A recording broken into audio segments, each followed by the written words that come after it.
Yeah, well, it was interesting. One day I was walking very close to the airport in Sydney in the 80s, in the 1980s, and I walked past this building and I couldn't quite work out what was going on inside. It was a very large building, and inside I saw all these doors, roller doors, and I thought, what's going on here? And I got talking to the manager and he told me about the activity, and I thought, what an interesting idea. And from that I did some homework and felt that it was such a good idea I had to get involved. And I'm a guy from Canberra and Queanbeyan, and with an investment partner, I looked for a site in Queanbeyan initially, and it was a site that was not a lot of money, and it was about 3 to 4 acres that only costed about $100,000. A very bad block in terms of slope and undulation, and I was very fortunate. Within the first year of acquiring this site, I was approached by a major excavator firm in Canberra, Corkhills, Brian Corkhill, and Brian wanted to bring his fill over the road and help us level our site. And of course that happened for us pretty well free of charge. All we had to do was do some compaction, and we ended up with a site that was very, very suitable for self-storage because it suited the ranch-style buildings, the single-level style buildings that we thought would work on the site. And we went ahead building initially 40 buildings. When I say 40 buildings, 40 units, and amazed with the take-up of this initial 40 units, because quite frankly we had customers moving in before we had any completed driveways. It was just an instant success. A site that was managed by a local real estate agent from the main street of Queanbeyan, something which you wouldn't even dream of doing today, but back then it worked, and we couldn't put the units up quick enough, to be quite honest. We found that we had to do a lot of work ourselves. That is, there wasn't a self-storage specialist builder. Everybody felt that our buildings would be able to be constructed by the garage type builder, but quite frankly we had in mind the type of buildings that were in the United States. We'd done the work to see what worked over there. We wanted a 12-metre span, so we engineered our own buildings initially, built about 200 units from our own design and our own with our own engineered plans. Before the advent of the specialist steel storage builders. Yeah, so that was our start. We quickly moved into self-management within about 2 or 3 years, realising that we needed to because of the need for better on-site management. And I suppose we then moved our business to Canberra. We were fortunate there to pick up a very large site in Hume, and we realised that the marketing and location aspects of self-storage needed to be really considered. As an example there, we found our Hume site had something like 3 to 4 times as many phone calls as our Queanbeyan site, aiming at the same market audience. And then we realised we'd better get ourselves organised financially, structured, and we were very fortunate to later acquire a site in Mitchell and then in Phillip in the ACT, and the rest is pretty well history. I mean, our growth was in the order of 10% per year. We grew our sites from those 4 sites. We also had a little site in Goulburn, had a site in another couple of country towns in New South Wales, but really focused on the ACT because it's a good market, and developed it up until 2014 when, of course, we were approached by a national storage who made us an offer that we couldn't refuse, and we let the business go in 2014.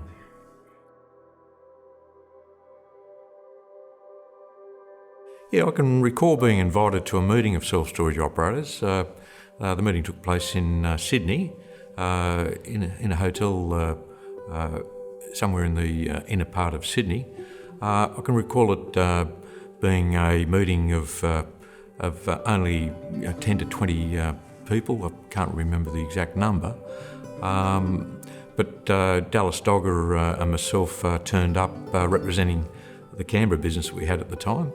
And got to meet some of the operators, which was quite interesting. I mean, at that time, of course, I was one of the younger members. I was in my 40s. I wouldn't call myself the youngest member in that group by any means, but certainly felt that there was a lot of maturity with some of the people there, and some of people like Neville Kennard, Jim Miller, had a lot to offer because, of course, they'd been established a little bit longer than what we had back in Canberra and Queanbeyan.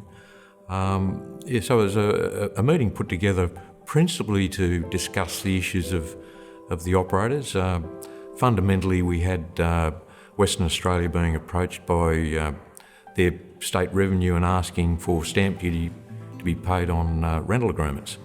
That brought to head the need principally for the association or for operators to have a licence agreement, which would always be seen to be the same type of agreement. Therefore, the need for the formation of an association using a standard type agreement, and it was generally accepted that was a good idea. From our personal point of view in Canberra, we didn't have any real resources to get around and pay for lawyers to create a specialist agreement. But the idea of joining with other operators was certainly a good idea, and one that we put our hands up for to cooperate with.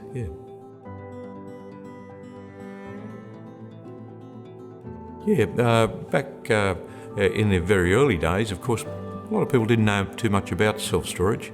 It was a new activity, and bankers and valuers and new investors were particularly asking questions about financial data.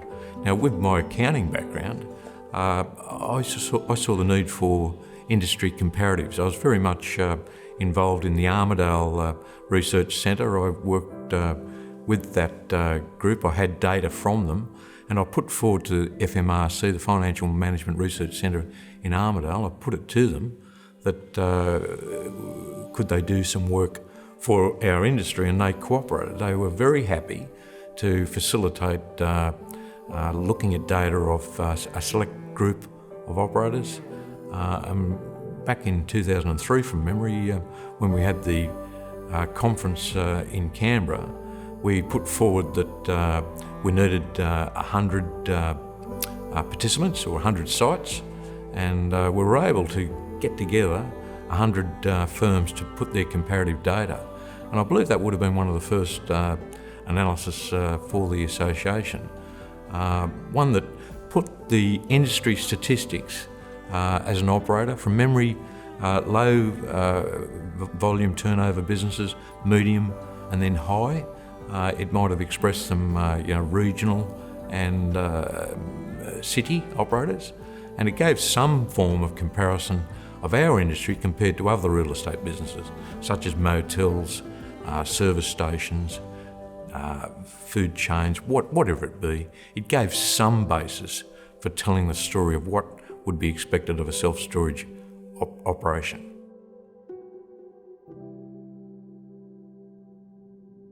Okay, well today, having sold most of the sites that I've been involved in, I'm still very actively involved in investing in self-storage, both in Australia and overseas. I'm a sort of a guy that likes keeping abreast of self-storage.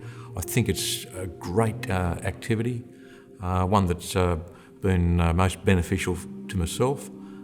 So I don't see that I'm away from the industry at all. Very much, looking into opportunities and involved. I suppose my activity is more passive these days. I wouldn't be called an operator, but certainly like the idea of investing in self-storage. As an operator, early days were particularly hard. Councils didn't know what self-storage was all about. I can recall putting forward development applications and the councils asking us for extreme amounts of car parking to facilitate the square metres in the buildings. There wasn't a lot of information that we could assist with some of our development applications. I mean, some of the really tough ones were the credit squeezes that we had during local recessions in the ACT, being told that we were able to be funded, only later to find out that funding wasn't available because of particular banking regulations and requirements.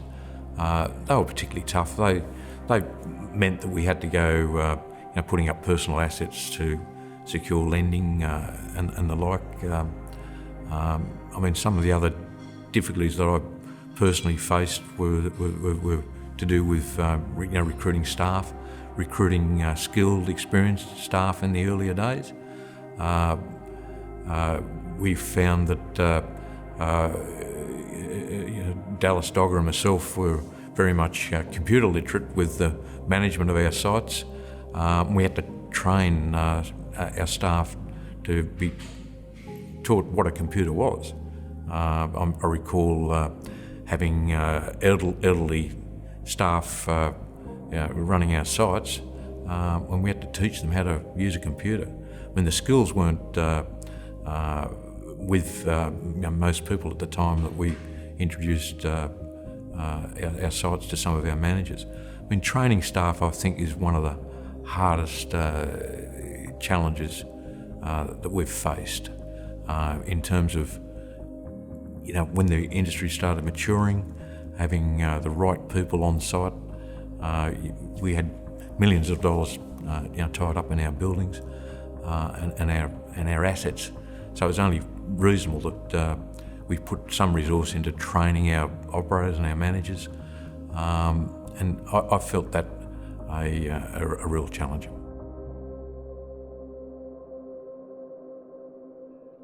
When we joined the association, we really liked the idea of having an agreement that everyone else had.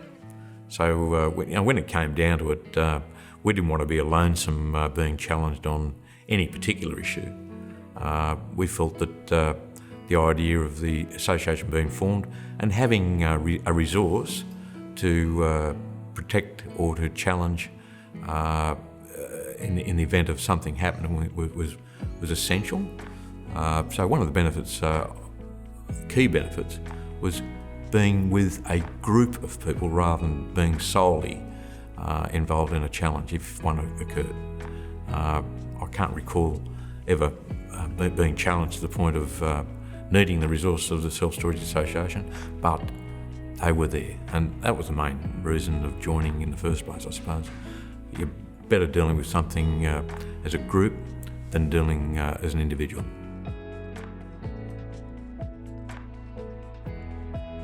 Here, joining the association in the earlier days, I can recall going to all the conferences and the times that we had in meeting and sharing ideas and the new acquaintances, particularly operators down in Melbourne and Sydney. They were great for us. I can recall, for instance, going out to dinner after a conference in Melbourne, and the table was quite large and there was probably a dozen of us, and I can recall us all after a couple of drinks thinking, okay, we're being asked by various people in the room. We might have been a little bit rowdy, but we were asked, what do we do and what are we doing here? And of course somebody piped up, I think it was one of the Greedy brothers. One of the Greedy guys said, we're all in medical health. And I was asked, what do I do? Well, I was a gynaecologist. And so, we had a real fun night, and I think that's what it's all about. I mean, being in a business is not only about making a dollar. It's about having fun. And I'll be honest with you, joining the association and having fun with fellow members is what it was all about for me, because I shared some good experiences and learnt a lot from fellow members in the association.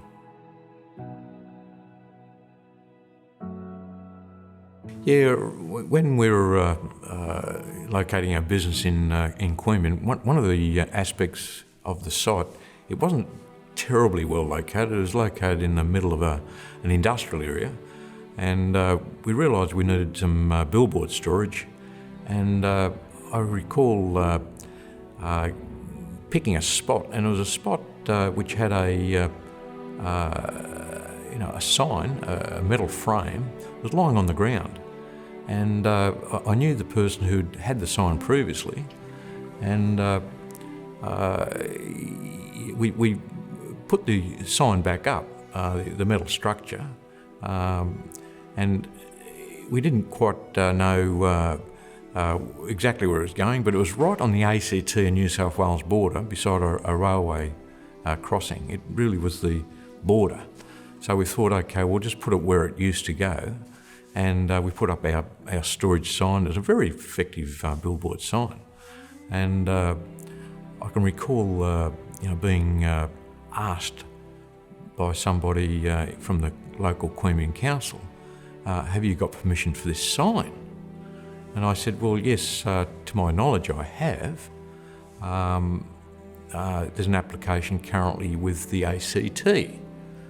And the particular guy from the council, well, he wanted to charge me some money because he claimed it was on the New South Wales border. Well, I finally got around to getting a survey done for this sign, and I was able to demonstrate that it had one leg in the ACT and one leg in New South Wales. So no one had unequivocal dealings with us. And I explained to them that the ACT are okay with the sign. There's been no reason for the sign to be removed. And this matter went on for years and years. And I recall, maybe after 5 years, another chap from the council might have phoned up, hey, what's happening with that sign? And my answer at that time was, well, Dallas Dogger was by that time he'd moved to Queensland. So I said, it's with the Queensland manager. He's got some dealings with it, and I've just shoved it away. And I kept shoving it away. I was probably a little bit devious, I suppose, but to be quite honest, the ACT government didn't have any interest in it. So I felt, with that being the case, why should the New South Wales Council have any interest in it? It wasn't in anyone's way. It wasn't causing any bother. Sure, there was other big sign hoardings. People were probably paying a lot of money for their particular hoardings that were totally on the New South Wales border. But anyway, we kept that going, and I'll be honest with you, that sign's been there for 20 years. And still there, thanks to, I suppose, a little bit of foresight into and accidentally stumbling over a particular quirk between the New South Wales and the ACT border. Yeah, so that's that sign. It's been an interesting one, and one that has created a lot of business, I'm sure.